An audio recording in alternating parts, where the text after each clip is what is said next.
I'm already a millionaire in my mind. I don't see it yet, but I believe it now. In the same way a seed is called by its finished form, I'm accepting my divine inheritance as a child of God. I'm meant to have life and have it more abundantly. My treasure on earth shall correspond directly to the treasure in the heaven of my mind. Abundance is my birthright. Ashe, amen, and so it is. My name is Julian Gordon, and I'm author of Rich and Righteous: Spiritual Secrets to Mastering Money, Manifestation, and Your Mind. After becoming a multimillionaire through real estate investing, I was moved by God at the beginning of the pandemic to share my money mindset that allowed me to quit my job in January of 2009 at the bottom of the last recession and achieve full financial freedom. I own my mental real estate before I own any physical real estate.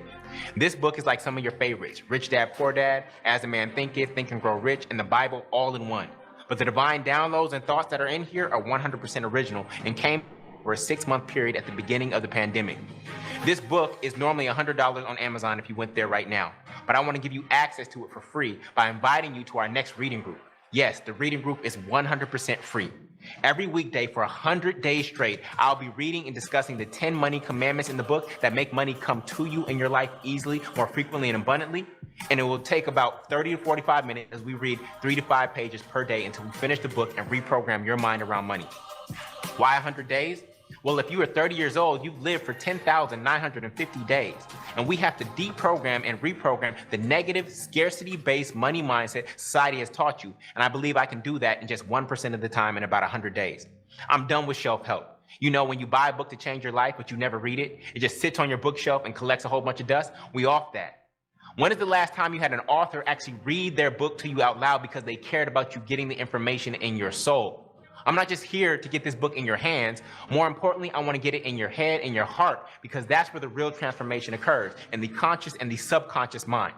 As scripture says, be ye transformed by the renewing of your mind. This is not the type of book that you just read once. To renew the subconscious mind requires repetition over and over and over. So if you joined us last time, I encourage you to join us again. I myself have read this book over 10 times already. So click the link to join our next reading group, and when you sign up, I'm going to give you the first 2 chapters of the book for absolutely free on what is money and abundance is your birthright, so that you can start your journey to a more abundant life today.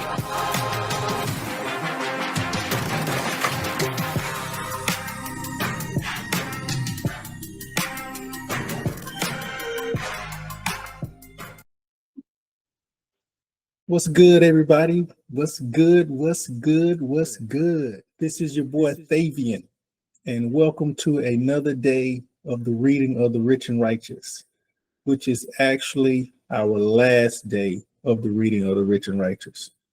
If you're new and you're just tapping in, you have just walked into the room where we have been reading Julian Gordon's book on how to transform our minds to attract more money. This is day 60.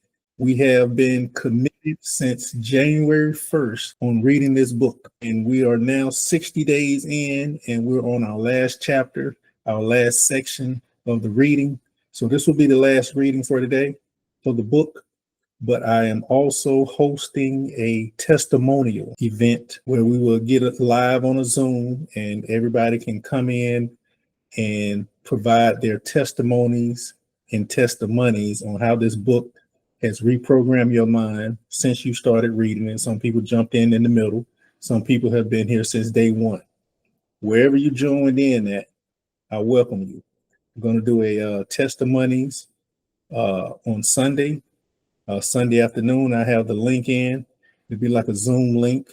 We'll come in the room probably about 30 minutes to an hour. Just let people raise their hands and give their testimonies on how the book has changed them, some things that they've done since the book that changed their trajectory in life.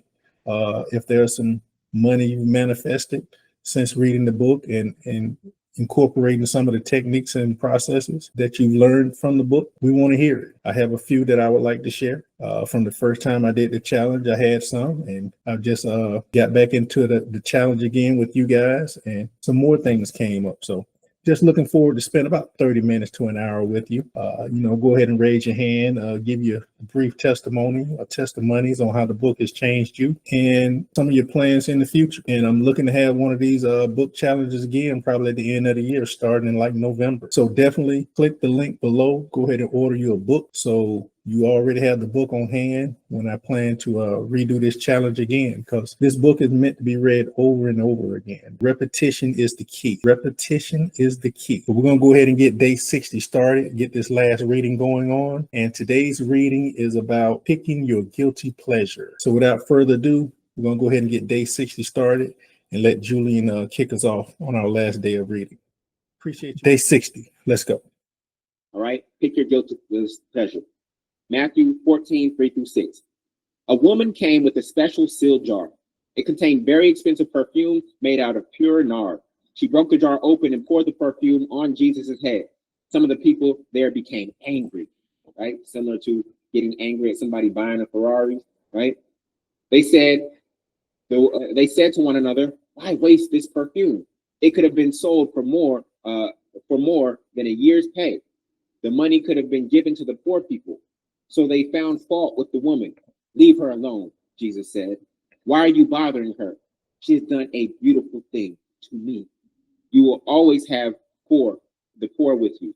You can help them anytime you want to." So what this is saying is that there will always be poverty consciousness. And those in poverty, they don't realize that they're actually in poverty consciousness, critiquing her for doing what she wanted to do with the perfume that she had. That's poverty consciousness. When you're worried about somebody else's business, mind your own business. Mind your own business. But this perfume is no different than we can substitute this for a Ferrari or a Lamborghini or Rolls Royce, and how we turn up our eye like, that's a waste of money. That's a year's pay, right? You see how the modern day example works, but we talk about that. We celebrate anybody who's willing to circulate money at that level, especially in the midst of a recession. That one purchase creates 5 jobs at that company, and those people are able to feed their families. And then it stimulates $1 million economy because of the valet, the maintenance, the insurance, right? The car detailing, et cetera, et cetera, et cetera. Gas, right? This is how we have to change our mindset. And Jesus gave us a great example right here. So page 398, even Jesus indulged. People see Jesus as this poor dude walking through the Middle East, right? Clothes and no possession. Even Jesus indulged. Everybody type that. I just need you to type it to just anchor it in. Even Jesus indulged. Okay? So again, this whole sacrificial ideology of Jesus, we got to release that, right? We are here to have the full life experience. There will be times to sacrifice, but there's also time to indulge. As great of a gift as he was to the world, right? And we are all here to give our God-given gift to the world. He also appreciated receiving as well, right? It's not just Jehovah Jireh, right? We are also here to receive. As the scripture above reads, the perfume was expensive and could have helped many poor people, but Jesus accepted the gift without resistance. That's the key, without resistance. I'm sure that many gifts were bestowed upon Jesus throughout his life. Of course, material wealth didn't matter to Jesus because it was a matter of fact to him. Okay, not that it wasn't important, but because it was a matter of fact.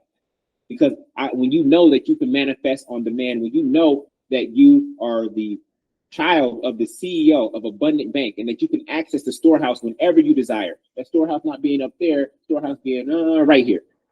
Okay, when you can access that to create what you desire, you don't have to be confined or possessed by possessions. Okay, so of course, material wealth didn't matter to Jesus because it was a matter of fact to him. His ministry was trying to move us beyond the material to the spiritual. When we came into this physical reality, we got so fixated on food, clothes, shelter, and the money that will be needed to support that. But we can't forget that we are spiritual beings having a human experience, and we are here to ascend back to our spiritual self in the body. So we don't demonize the flesh and all of its needs, because those are where many of our expenses come from. The flesh, the body needs a roof over its head. It needs to be warm. It needs to be fed, right? That's where many of our expenses come from. It's the body.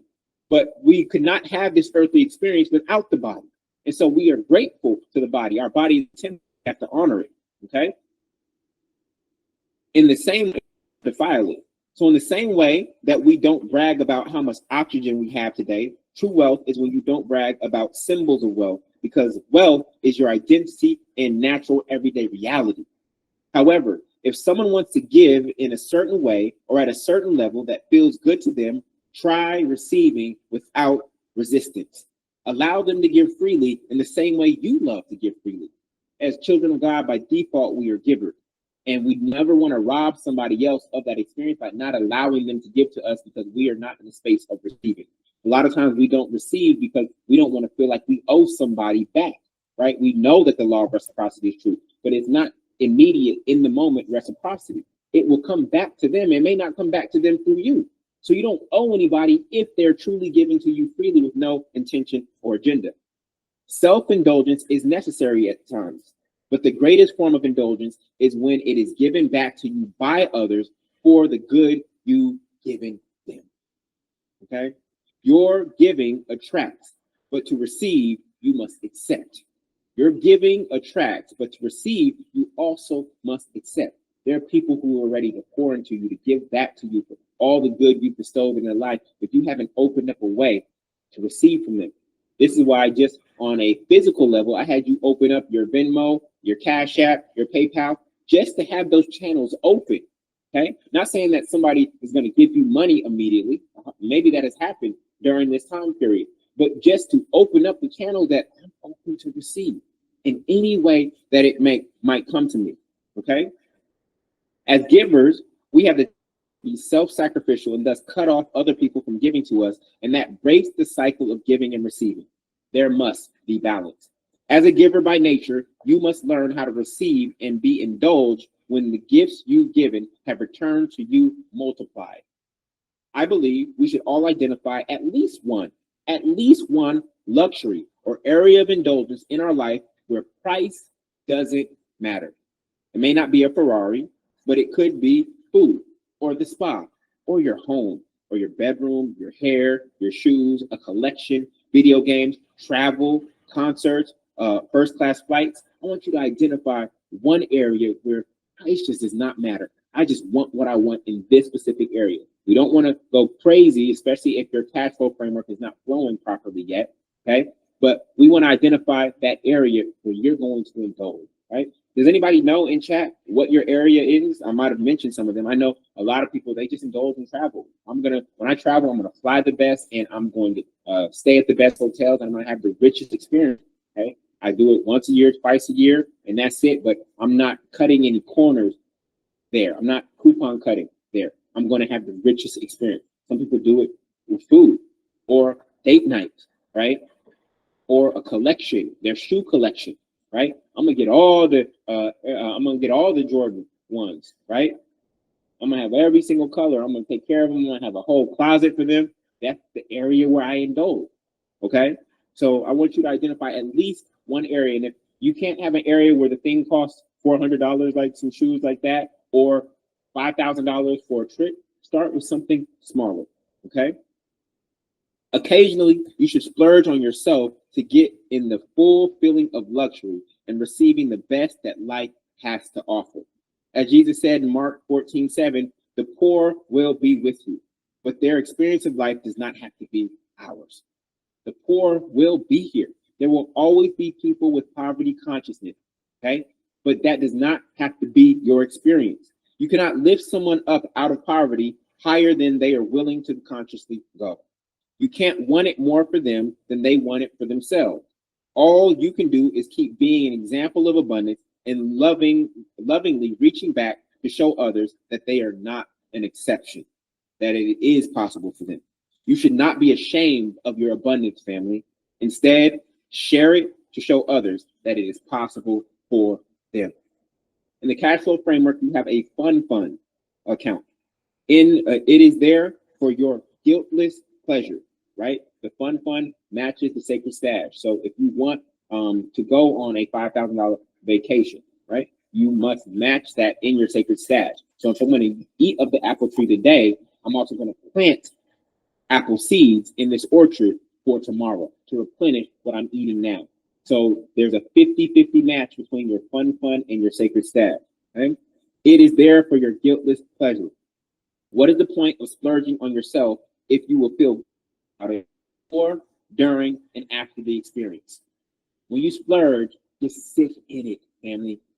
Don't feel guilty. Oh, I don't know if I should do it. I don't know if I should do it. Right? Then you do it. Oh, I regret doing it. I shouldn't have done that. That's probably not the best idea. Right? Don't do that. You're robbing yourself of the richness of that experience. The purpose of the fun account is to allow you to enjoy the fruits of your labor now. Okay? If we are not careful, we can keep planting seeds for the future and never enjoy some of the fruit from the seeds we planted in the past.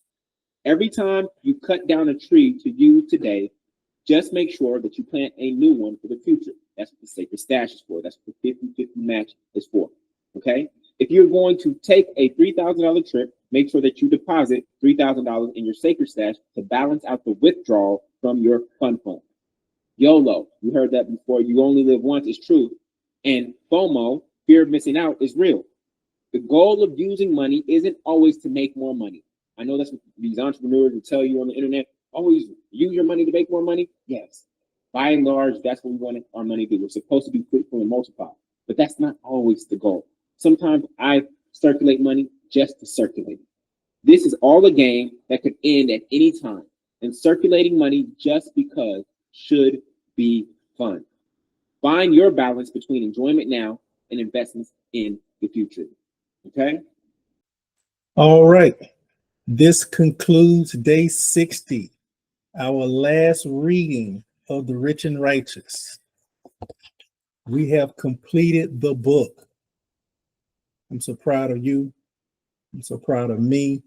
I'm so proud of us for staying disciplined during this challenge, man. And if you're just tapping in, man, you too can still be disciplined and consistent. Go ahead and subscribe and like to the YouTube page. I have a playlist set up from all the readings, day 1 up into day 60 now. Go ahead and check out those readings. Get you a book, man, so you can follow along in the book. There's a link in the description section of the post. Grab a book. The book is 5 copies for the price of 1. So you can have a copy for yourself, and then you can share out 4 copies amongst family and friends. And you can create your own book club reading. That's what Julian intended. You know, he gets us started off with the power of sharing, giving, receiving, all just by buying one book. You're giving to yourself by buying the book, and then you're also sharing with others and giving them an opportunity to become rich and righteous. And y'all can read the book together, or you can chime into my YouTube page. Once again, start the playlist, have your book in front of you, and just y'all have days where y'all let the videos play and have your book in front of you and just read, man, and go ahead and get the word, rich and righteous, reprogramming your mind to attract more money. I have all type of notes and everything in here where I've been scribbling in the book, and that's going to be key to you also. But this is day 60, man. It was our last day of the reading. Like I said, I enjoyed the process. I'm looking to do this again in November.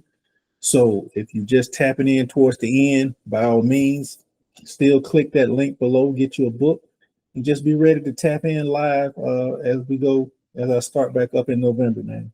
But for now, for this particular reading here, I'm looking to have a testimonies this coming Sunday, which is going to be March 30th. In about 30 minutes to an hour, man, on a Zoom call. We'll just let people raise their hand, come and give their testimonies on how the book has impacted their life, how this challenge has impacted their life, and just meeting every morning. Once again, this read was phenomenal to me. We started January 1st. We made a commitment January 1st, and we've been moving ever since. It was a 100-day challenge. We got finished in 60 days. 10 money commandments. We just completed all 10, and all 10 are gems. Click the link below, man. Grab your book, like and subscribe to the YouTube page. I have a playlist put together for all the readings. If you don't have time to sit down and read, let the playlist play. When I jump in my car, man, I got my YouTube pulled up on my phone. I just let the chapters play.